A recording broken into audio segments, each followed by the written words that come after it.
दोस्तों एक time and distance का बड़ा ही फेमस क्वेश्चन है जो कि हमेशा ट्रेंड में रहता है, 2 साल पहले भी था, अभी भी है।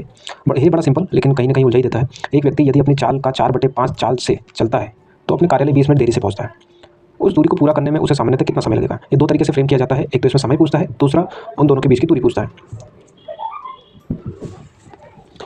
हमें दूरी के फॉर्मूले से एक चीज़ पता है कि यदि जब दूरी समान रहेगी तब चाल और समय का जो रेशो रहेगा वो इन्वर्सली प्रोपोर्शनल रहेगा।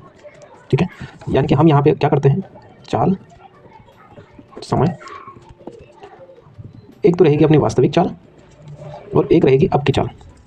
यानी कि इसमें क्या बोला गया है कि चाल का 4/5 चाल से, यानी कि वह पहले नॉर्मल जो उसकी चाल थी वो 5 थी, लेकिन अब 4 चाल से चल रहा है तो 20 मिनट की दूरी पर पहुंच रहा है। जो भी डिस्टेंस थी उसमें अगर यहाँ पे एक अगर चाल कम करता है तो 20 मिनट देर हो जाती है उसे। यानी कि वास्तविक चाल क्या रहेगी, वास्तविक चाल रहेगी 5 और अब की चाल क्या रहेगी 4। हम जानते हैं कि जब दूरी समान रहती है तो चाल और समय का जो प्रोपोर्शनल रहता है वो उल्टा रहता है, यानी कि जो चाल रहेगी वो समय हो जाएगा और जो समय रहेगी वो चाल हो जाएगी।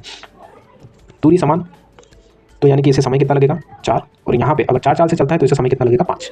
क्वेश्चन में हमें दिया गया है कि वह कार्यालय 20 मिनट की देरी से पहुंचता है। यहाँ कितनी देरी से पहुंच रहा है, यहाँ डिफरेंस है 1 का और अपना जो रियल में डिफरेंस है वो है 20 मिनट का, यानी कि 1 बराबर 20 मिनट। ठीक है, अब हमें क्या पूछा गया है, उस दूरी को पूरा करने में उसे सामान्यतः कितना समय लगेगा। यानी कि अगर वास्तविक चाल से अगर चलता है तो वह यही पूछ रहा है कि उसे सामान्यतः समय कितना लगेगा। हमें 4 की वैल्यू चाहिए, 1 की वैल्यू हमें पता है 20, तो 4 की वैल्यू हमें कितनी हो जाएगी 80 मिनट्स।